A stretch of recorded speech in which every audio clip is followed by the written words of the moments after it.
حمدی صاحب نے بات کی ہے کہ تراویح تو اسلام میں ہے ہی نہیں ہے، تو حضرت عمر نے شروع کی ہے. حضرت عمر نے تراویح شروع کی ہے، جس طرح سے شروع کی اس سے پہلے ہمیں ابو بکر کے دور میں یہ نہیں ملتی. اور نبی صلی اللہ علیہ وسلم نے بھی ختم کی ہے تراویح، 3 دن پڑھائی، اس کے بعد آپ نے کہا کہ یہ فرض نہ ہو جائے. حضرت عمر نے شروع کی. یہیں سے ہمارا بھی اہل حدیث سے اختلاف بھی اسی بیس پہ شروع ہوتا ہے.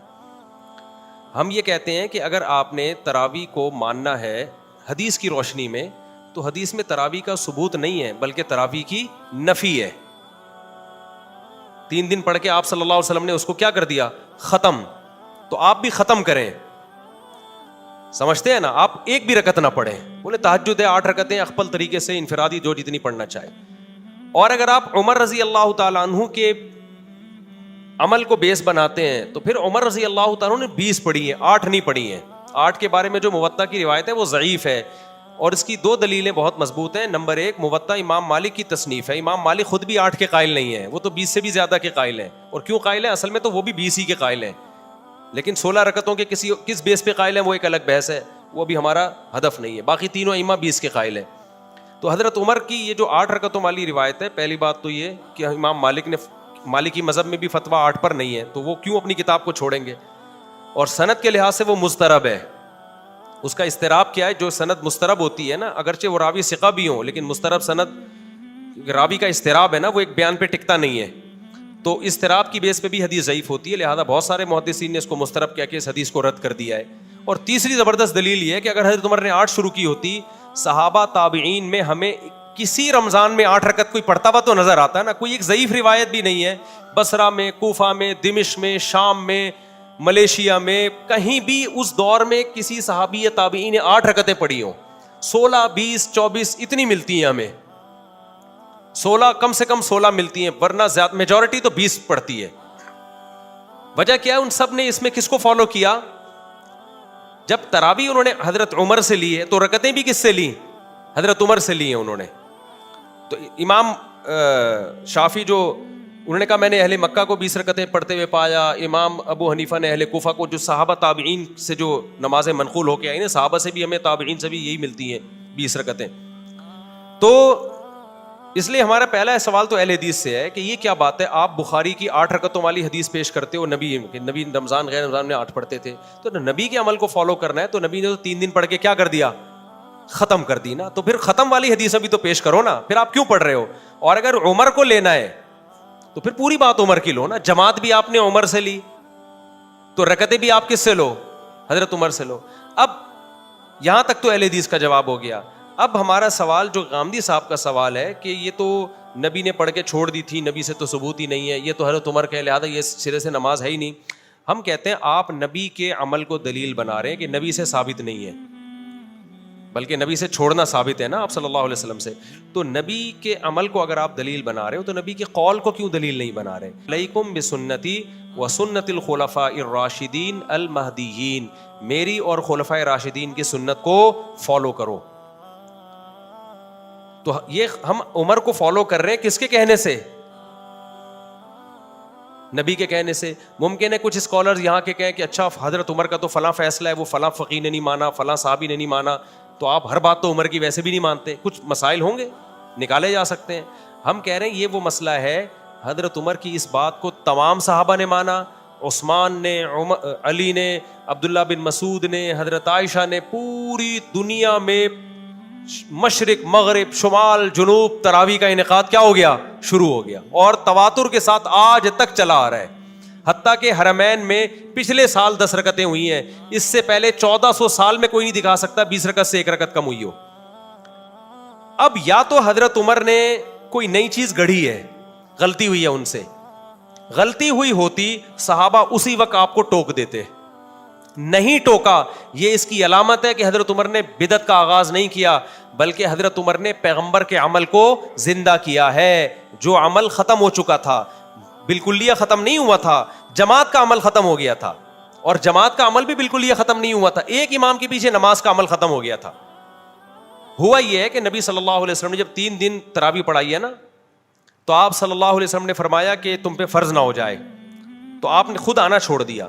صحابہ سمجھ گئے کہ نبی چاہتے ہیں کہ یہ نماز ہم پڑھیں، لیکن فرضیت کے خوف سے آپ نے کیا کر دیا؟ ختم. لہذا صحابہ نے اس کو زندہ رکھا. مسجدوں میں صحابہ آتے, ابو بکر کے دور میں تراویح ہوتی تھی, عشاء کے بعد لوگ مختلف قاریوں کے پیچھے جماعت کی نماز سے قرآن سنتے تھے. ان کے پیچھے اتنی لمبی لمبی نمازیں ہوتی تھیں کہ سحری کے وقت میں جا کے ختم ہوتی تھی, عشاء کے بعد شروع ہوتی تھی. حضرت عمر جب آئے, حضرت عمر نے دیکھا کہ انہوں نے فرمایا کہ تم نے تو قرآن کو ٹکڑے ٹکڑے بنا لیا ہے, ایک مسجد میں اتنی جماعتیں کیوں ہو رہی ہیں؟ حضرت عمر نے یہ نہیں کہا کہ تم نے یہ بدعت کہاں سے ایجاد کی. دیکھو رمضان کے علاوہ اگر یہ مسجد نبی میں عمل ہوتا, حضرت عمر اس کو باقی رکھتے؟ حضرت عمر کہتے بھائی نفل نمازیں انفرادی پڑھو نا, یہ اتنی جماعتیں کیوں ہو رہی ہیں؟ عشاء کی جماعت ہو گئی, اپنے اپنے گھروں میں جاؤ, تہجد پڑھنی ہے انفرادی پڑھو. حضرت عمر کو اس پہ اشکال نہیں تھا اتنی جماعتیں کیوں ہو رہی ہیں. سمجھتے ہو کہ نہیں سمجھتے؟ اس کا مطلب حضرت عمر جانتے تھے کہ رمضان میں نبی سے یہ سب کیا ہے, ثابت ہے. اور حضرت عمر یہ بھی جانتے تھے کہ یہ جو اہل حدیث حضرات حدیث پیش کرتے ہیں کہ نبی رمضان غیر رمضان میں 8 رکعت پڑھتے تھے, یہ اس موقع کی نہیں ہے, کیونکہ وہ انفرادی پڑھتے تھے, جماعت سے نہیں پڑھتے تھے. اگر وہ اس حدیث کو حضرت عمر فالو کرتے تو ان سے کہتے نبی نے 8 پڑھی ہیں, انفرادی پڑھی ہیں, تم بھی 8 پڑھو اور انفرادی پڑھو, انڈیویجولی پڑھو, جماعت کی تم کو اجازت نہیں ہے. حضرت عمر نے اس حدیث سے استدلال کیا جو نبی نے 3 دن پڑھی ہے. وہ والی نہیں تھے جو بخاری کی 8 رکعتیں, وہ کتنی رکعتیں تھیں اس کے بارے میں ایک ضعیف روایت ہے 20 رکعتیں, لیکن حضرت عمر سے اس روایت کی تائید ہوتی ہے کہ وہ 20 ہی تھیں. تو اب کیا ہے کہ حضرت عمر نے ان سب کو کہا کہ تم لوگ انفرادی طور پر نمازیں پڑھ رہے ہو, ایک امام کے پیچھے میں تمہیں جمع کروں گا. تو حضرت عمر نے کہا کہ مسجد میں امام کون ہوگا؟ ایک. وہ کتنی شروع کروائیں؟ ایک روایت میں 8 ہے, دوسری میں 20 ہے. 20 والی روایت کو صحابہ نے بھی لیا, چاروں اماموں نے بھی لیا. 8 رکعت والی روایت کو صدیوں تک کسی نے لفٹ نہیں کرائی, صدیوں تک. پوری روئے زمین پر نہیں ہوتی تھی, پوری. علامہ شامی نے 150-200 سال پہلے لکھے پوری روئے زمین پر 20 رکعت سے کم 1 رکعت بھی تراویح نہیں ہو رہی. اس کے بعد اہل حدیث نے کیا کہا, کتنی ہوتی ہیں؟ 8. ٹھیک ہے, کچھ علماء نے اس دور میں بھی کہا تھا کہ 8 ہوتی ہیں, لیکن ان کی بات کسی نے نہیں مانی, کیونکہ یہ بالکل شاذ قول تھا نا, اجماع امت کے خلاف قول تھا, تو اس کو رد کر دیا. علامہ ابن حمام ایک حنفی عالم گزرے, انہوں نے کہا کہ ثابت 8 ہے, پڑھ بھی سکتے ہو. انہی کے بیٹے نے جو علماء تھے انہوں نے نفی کی, بھائی یہ میرے ابا کا تفرد ہے, ٹھیک ہے نا, یہ ان کی اپنی رائے ہے, یہ قابل قبول رائے نہیں ہے. تو چند ایک ایسے گزرے, اب پریکٹیکلی اس کو علامہ نشا کشمیری نے لکھا کہ نبی سے کچھ ثابت نہیں, 8 ہے کہ 20 ہے. پھر آگے یہ بھی لکھا کہ دلائل کی روشنی میں 20 ہی ہیں, لیکن اہل حدیث علامہ نشا کشمیری کی بھی آدھی بات لیتے ہیں کہ دیکھو نبی سے کچھ بھی ثابت نہیں ہے. تو وہ علامہ انور شاہ کشمیری کا مطلب یہ ہے کہ اجماع صحابہ اور تابعین اور ائمہ اربعہ کا بھی تو اجماع ہمارے لیے حیثیت رکھتا ہے نا, لیکن وہ ان کی وہ والی عبارت نکالتے ہیں. خود علامہ انور شاہ کشمیری بھی 20 رکعتیں ہی پڑھا کرتے تھے, آخر دم تک 20 ہی کا فتویٰ دیتے رہے ہیں. وہ سمجھتے ہو گے نہیں سمجھتے؟ تو اب جا کے اس کو, تو غامدی صاحب کو ہم یہ کہیں گے کہ بھائی حدیث میں آتا ہے میری اور خلفائے راشدین کی سنت کو لازم پکڑو. تو اگر حضرت عمر شروع نہ کراتے, ہم نہ کرتے, ہم کہتے وہ جو حدیث ہے نا نبی نے جو 3 دن بعد چھوڑ دی تھی, وہ چھوڑی اس لیے تھی تاکہ امت نہ پڑھے, لیکن صحابہ نے پڑھی, حضرت عمر نے کی اور کسی صحابی نے اعتراض نہیں کیا, تو اس کا مطلب ہمیں حدیث سمجھنے میں غلطی ہو رہی ہے. حدیث کا اصل مطلب یہ تھا, صحابہ کے عمل کو سامنے رکھ کے پتہ چلتا ہے کہ بھائی فرض نہ ہو جائے, مطلب سنت تو رہے, فرض نہ ہو جائے. تو صحابہ نے اس کی سنیت کو کیا رکھا, باقی رکھا. حضرت عمر نے کہا کہ نبی کے دور میں تو ایک امام کے پیچھے پڑھی ہم نے, تو مسجد نبی میں بھی ایک ہی امام کے پیچھے ہم پڑھیں گے, الگ الگ مختلف ٹکڑوں میں امامت نہیں کی جائے گی, ایک مسجد میں ایک امام ہوگا. اس وقت سے لے کے مسجد نبوی میں پچھلے سال سے پچھلے سال تک ایک امام کے پیچھے 20 ہی پڑھی آ رہی ہیں, جب سے حضرت عمر نے شروع کرائی ہیں. ایک رمضان بھی ایسا نہیں آیا کہ 20 سے کم ہوئی ہو. اب جا کے حکومت سعودیہ نے اس کو چینج کر دیا, اور اب 20 کے بجائے کتنی ہو رہی ہیں, 10 سال. تو اب اہل حدیث حوالہ دیتے ہیں, دیکھو حرم والوں کو قرآن و سنت کو فالو کر رہے ہیں. ہم کہتے ہیں بھائی 1400 سال کا حرم وہ ہمارے لیے ایکسیپٹیبل ہے, آج کے حرم میں غلطی ہو سکتی ہے, یا تو 1400 سال کو غلط بولو یا آج کو غلط بولو. سمجھتا نہیں ہے نا بات کو, جب نہیں پڑھے گا رات کو تو نہیں سمجھے گا بات کو. تو غامدی صاحب تو تراویح کی شریح سے منکر ہے. اور کمال کی بات, ایک تراویح کے بارے میں ایک بڑی خاندانی بات میں اکثر یہ بھی کرتا ہوں, جس کو ہمارے جو اہل حدیث حضرات ہیں وہ بالکل ہی پی جاتے ہیں. بعض لوگ غلط جواب دیتے ہیں, اسلاف نے اس کو تراویح کا نام دیا ہے, میں نے نہیں دیا. مصنف ابن ابی شیبہ میں روایت ہے کہ جو رمضان میں جماعت کے ساتھ نماز پڑھی جاتی تھی, اسلاف نے اس کو نام کیا دیا, تراویح. تبھی تمام محدثین تراویح کا باب قائم کرتے ہیں, قیام اللیل میں بھی لاتے ہیں, تراویح میں بھی لاتے ہیں الگ سے. کیوں نام دیا؟ یہ بھی حدیثوں میں ہمیں ملتا ہے، مصنف ابن ابی شیبہ، مصنف عبدالرزاق میں، کہ وہ 4 رکعتوں کے بعد تھوڑا آرام کیا کرتے تھے، اسٹے کرتے تھے. اسلاف، علماء دیوبند یا بریلوی نہیں، یہ کون تھے؟ اسلاف. تو اہل حدیث اپنے آپ کو سلفی کہتے ہیں نا. تو اسلاف 4 رکعتوں کے بعد کیا کرتے تھے؟ تھوڑا ریسٹ، پھر 4 رکعتیں. تو 4 رکعتوں کو ترویحہ کہا گیا. کہ کیا کہا گیا؟ ترویحہ. تراویح جمع اقصا ہے، بہت سارے ترویحے، اس کو تراویح کی نماز کہا جاتا ہے نا. تو بہت ساری 4 رکعتیں، 8 رکعتیں تو 2-4 رکعتیں ہیں، اس پہ تو جمع کا اطلاق نہیں ہوتا. عربی میں جمع کے لیے کم از کم 3 افراد چاہیے، پلورل کے لیے. پلورل کے لیے اگر یہ 8 رکعتیں ہوتی تو ترویحتین کہا جاتا ہے اس کو. ترویحتین، تراویح نہیں کہا. تراویح جمع اقصا ہے. دیکھو مساجد جمع اقصا ہے، 2-3 مسجدوں کو نہیں، بہت ساری مسجدوں کو کہا جاتا ہے. اس کا مطلب اسلاف ایک ترویحہ نہیں پڑھتے تھے، بہت سارے ترویحے تھے. تو اس نماز کو انہوں نے تراویح کہنا شروع کر دیا، بہت سارے ترویحے. تو وہ نہ 8 ہے نہ 10 ہیں. 10 میں تو 2 ترویح ہوں گے اور آدھا ترویحہ، 2 پورا ترویحہ ہی نہیں ہو رہا وہ تو. ٹھیک ہے نا. اس کا کسی کے پاس جواب نہیں ہے. تو اس لیے جب بھی آپ جمہور سے ہٹو گے نا، یاد رکھنا بظاہر بڑے مضبوط دلائل آپ کو لگیں گے، لیکن جب آپ اس کی ڈیپتھ میں جاؤ گے تو آپ کو وہ دلائل کھوکھلے لگیں گے. امت میں جمہور امت غلط نہیں ہو سکتی. 4 آدمی غلط ہو سکتے ہیں، یہ اس امت کی خاصیت ہے. 4 کروڑ غلط نہیں ہو سکتے. سمجھتا نہیں ہے نا بات کو. تو آمدی صاحب کے تو بہت سارے، ان کے تو اور بڑی چیزیں مارکیٹ میں لائے ہوئے. تو یہ تو رمضان کی رونق ہے یار. تراویح رمضان کی رونق، اور یہ رمضان کے ساتھ خاص ہے. تہجد تو رمضان ہو غیر رمضان سب میں ہے. تبھی عید کا چاند نظر آتے ہی کوئی بندہ آئے دوبارہ تہجد پڑھنے کے لیے جماعت کے ساتھ، فوراً نکال دیں گے. اگر وہ دلیل بخاری میں آتا ہے نبی نے تہجد جماعت سے پڑھی ہے، فوراً کیا کہیں بھائی گھر میں پڑھیے 2-4 افراد کے ساتھ. یہ 8-10 افراد نہیں ہیں، آپ نے نکلو پتلی گلی سے. تراویح گئی تو یہ تہجد نہیں ہے، یہ وہ نماز ہے جو رمضان کے ساتھ کیا ہے؟ خاص ہے. اس لیے اس کو نام الگ دیا ہے. اور میں نے، علماء دیوبند نے یا بریلویوں نے نہیں دیا، یہ حنفیوں شافیوں نہیں، اسلاف نے نام دیا ہے اس کو. یہ نام نبی کے دور میں نہیں تھا. نماز تھی الگ سے اسپیسیفک، جس کو حضرت عمر نے ایک منظم شکل دی. بعض لوگ یہ بھی کہتے ہیں کہ حضرت عمر خود تو نہیں پڑھتے تھے تراویح مسجد میں. حدیث میں آتا ہے حضرت عمر مسجد میں نکلے اور بڑی خوشی کا اظہار کیا، فرمایا واللتی تنامون عنہا افضل مما تقومون. بس دیکھا چلے گئے، اور فرمایا کہ جس نماز سے تم غافل ہو وہ اس سے افضل ہے جسے تم پڑھ رہے ہو. تو ہم کہتے ہیں کہ حضرت عمر خود حافظ قرآن تھے. یہ بھی اجماع ہے کہ جو حافظ قرآن خود قرآن دہرا سکتا ہے اس کے لیے افضل یہی ہے کہ وہ حافظ کے پیچھے پڑھنے کے بجائے اپنی الگ سے نماز پڑھے. اسی پہ حضرت عمر تو حافظ تھے، ان کے لیے تو افضل یہ تھا کہ اپنے گھر میں الگ پڑھے وہ، یا الگ جماعت کرائیں اپنے گھر میں. تو ہم تو غیر حافظوں کو کہہ رہے ہیں کہ مسجد میں تمہیں حافظ نہیں ہو تو حافظوں کے پیچھے پڑھ لو. آپ نے حافظوں کو بھی غائب کر دیا اور بالکل ہی آپ نے انکار ہی کر دیا اس کا. دوسری بات یہ کہ اسی حدیث سے پتہ چلتا ہے کہ تہجد الگ ہے، تراویح الگ ہے. تبھی حضرت عمر نے کیا فرمایا؟ واللتی تنامون عنہا افضل مما تقومون. جس نماز سے تم غافل ہو، جو نماز تم پڑھ رہے ہو، تو جس سے تم غافل ہو وہ اس سے بھی زیادہ افضل ہے. کیا مطلب؟ تہجد اس سے بھی زیادہ افضل ہے. تو اس کا مطلب عمر تہجد کو تراویح سے کیا کر رہے ہیں؟ بولو نا، الگ کر رہے ہیں.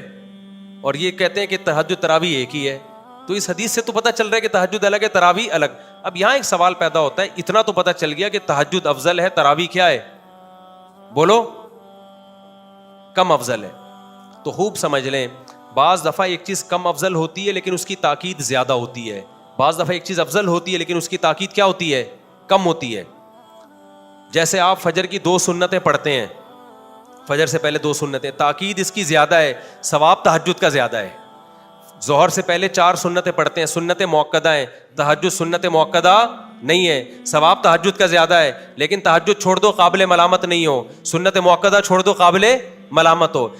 ہمیں جس اہتمام سے صحابہ سے تراویح کی جماعت ملتی ہے، اور رمضان کے ساتھ، اور نبی صلی اللہ علیہ وسلم کے بار بار آپ کے ارشادات، من قام رمضان من صام رمضان، جو رمضان میں قیام کرے، رمضان میں روزہ رکھے، قیام رمضان، صیام رمضان. قیام پتہ چلا وہ قیام جو رمضان، یہ قیام رمضان کے ساتھ خاص ہے. تو صحابہ نے اس کو تراویح ہی کو قرار دیا ہے، اس لیے علماء کہتے ہیں سنت موقدہ ہے. تو اصل فضیلت تہجد کی ہے، لیکن تراویح سنت موقدہ ہونے میں اس کی فضیلت کیا ہے؟ تہجد سے زیادہ. اس کو جزوی فضیلت کہتے ہیں. ایک خاص چیز میں تراویح کی فضیلت زیادہ ہو گئی ہے. اور اس حوالے سے دیکھا جائے کہ تہجد میں صحابہ جو قرآن پڑھتے تھے, آج لوگ تراویح میں خود قرآن نہیں پڑھ سکتے. قرآن کے سننے اور خاتمے کے اعتبار سے بھی, قرآن کے ختم قرآن کے اعتبار سے بھی تراویح کی فضیلت تہجد سے کیا ہے؟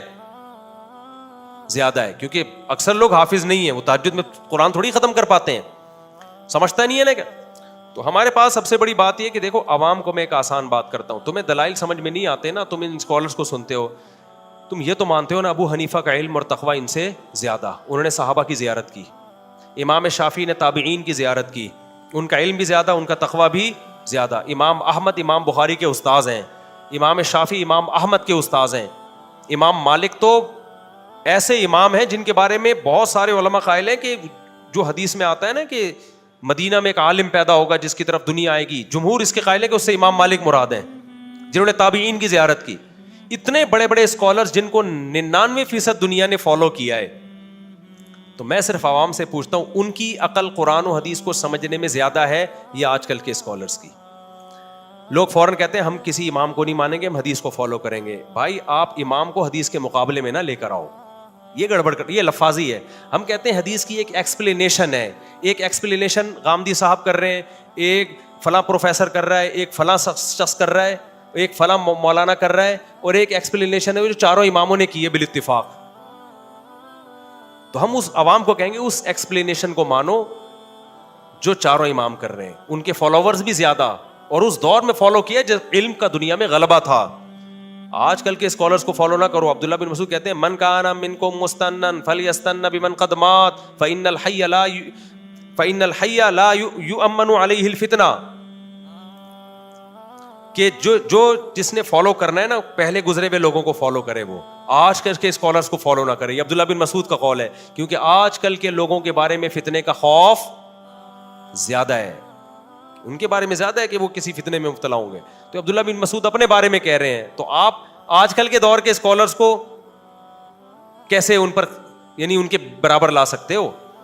سمجھتا ہے کہ نہیں سمجھتا ہے؟ تو آپ کہہ سکتے ہو پھر ہم چاروں اماموں کو کیوں فالو کریں, ہم ان سے بھی پہلے لوگوں کو فالو کریں. ان چاروں اماموں نے اپنے سے پہلے لوگوں ہی کو فالو کر کے فقہ کو مرتب کیا, کوئی نئی چیز مارکیٹ میں یہ لوگ نہیں لے کر آئے ہیں. ان چاروں نے عبداللہ بن مسعود کے اس قول پر عمل کیا ہے, سمجھ رہے ہو کہ نہیں, انہوں نے مرتب کیا ہے فقہ کو. تو یہ بات 20 دفعہ بتائی جا چکی ہے, کھوپڑی شریف میں آتی نہیں. آپ اگر اسلام پہ باقی رہنا چاہتے ہو نا, آپ کے پاس ان چار اماموں کے علاوہ کوئی راستہ نہیں ہے, ورنہ ایک ایسی جنگل ہے نا, ہر آدمی ہر اسکالر قرآن و سنت کے نام پہ کوئی گدھے کو حلال کرے گا, کوئی کتے کو حلال کرے گا, کوئی جناب آگے جا کے 3 طلاقوں کو ایک کہے گا, کوئی کہے گا 3 ایک بھی نہیں ہوتی, کوئی کہے گا طلاق سرے سے ہے ہی نہیں, کوئی کہے گا خلا کا عورت کو ہر وقت اختیار ہے, جیسے مرد دے سکتا ہے عورت بھی دے سکتی ہے, کوئی کہے گا یتیم پوتے کی بھی اسلام میں میراث ہے. ہوا ہے نا ایوب خان کے دور میں مذہبی اسکالر آئے تھے, انہوں نے کہا کہ بیٹا مر گیا, آپ کا سگا بیٹا موجود ہے, تو وہ جو پوتا ہے اس کو بھی وراثت ملے گی. تو بہت کچھ اجماع کے خلاف. پھر کچھ اسکالر ایسے بھی آئیں گے جو کہیں گے عورت صفا مروا میں دوڑے گی. ناصر البانی نے فتویٰ دیا کہ عورت دوڑے گی صفا مروا میں, انہوں نے کہا حدیث دکھاؤ کہ کہاں لکھا ہے کہ نہیں دوڑے گی. ہم کہتے ہیں چاروں اماموں کا فیصلہ نہیں دوڑے گی, امت اسی پہ آ رہی, کہہ رہے ہیں بھائی 4 امام کیا ہوتے ہیں, حدیث دکھاؤ. تو چاروں اماموں نے دیکھا اجماع ہے کہ عورت, کسی کو بھی دیکھا صحابہ تابعین میں کوئی نہیں دوڑ رہی, انہوں نے فتویٰ دے دیا نہیں دوڑے گی, چاہے کوئی حدیث نہیں بھی ہو. انہوں نے کہا یہ اجماع کافی ہے. البانی رحمہ اللہ نے کیا کہا, بھائی حدیث تو نہیں ہے, تو ان کا فتویٰ ہے باقاعدہ کہ عورت کیا کرے گی صفا مروا میں, دوڑے گی. تو یہ سب چینج ہوگا آہستہ آہستہ. تو امت کو تباہی سے بچانے کا آپ کے پاس ایک ہی راستہ ہے, وہ بھائی صدیوں سے جو فقہ قانونی شکل میں مرتب ہو گیا نا, اسی پہ رہنا ہے. دائیں بائیں گئے تو بے لگام اونٹ. ایک نے, میں نے ڈاکٹر اسرار رحمہ اللہ کی فضیلت پہ بھی بیان کیا نا, تو میں نے کہا ڈاکٹر اسرار کا ایک اچھا کارنامہ تھا, ایک نیا فقہی مسلک نہیں نکالا انہوں نے, انہی فقہا کے پابند رہے جو پہلے چلے آ رہے ہیں. کسی نے لکھا کہ جب تک یہ مولوی لوگوں کو فقہی پابندیوں سے نہیں نکالیں گے نا, مسلمان قوم ترقی نہیں کرے گی. بعض لیبل بڑے اچھے ہوتے ہیں, یعنی فقہی پابندیوں سے نکال کے قرآن و سنت میں نہیں لائے گی, ڈائریکٹ لیبل اچھا ہے, لیکن اس کا اصل میں مطلب پتہ ہے کہ اس کو یوں کہنا چاہیے, جب تک مولوی لوگوں کو بے لگام اونٹ کی طرح نہیں بنائیں گے نا کہ جو چاہے قرآن و حدیث کی اپنی طرف سے جو چاہے تشریح کرے, جب تک امت ایسی بے لگام اونٹ نہیں بنے گی اس وقت تک ہم ترقی نہیں کریں گے. تو آپ بے لگام اونٹ بنا رہے ہو لوگوں کو. جو اٹھتا ہے قرآن و سنت کے نام پہ کوئی بھی مارکیٹ میں فتوا لے آتا ہے, اسے کہا جائے کوئی ریفرنس دو کس فقی کا یہ فتوا, کہہ رہے ہیں فقہ شقہ کو نہیں ہم مانتے, فقہ شقہ کو نہیں, ہم فقہ کو نہیں مانتے. تو اس کا مطلب سارے گھاس کھا رہے تھے, اب آپ مارکیٹ میں آئے ہیں. تو ایسا نہیں ہوتا میرے بھائی, یہ امت گمراہی پہ حدیث میں آتا ہے جمع نہیں ہوتی, اور ایک دفعہ نہیں صدیوں تک گمراہی پہ جمع ہو گئی. میری کھوپڑی اس بات کو کائنڈلی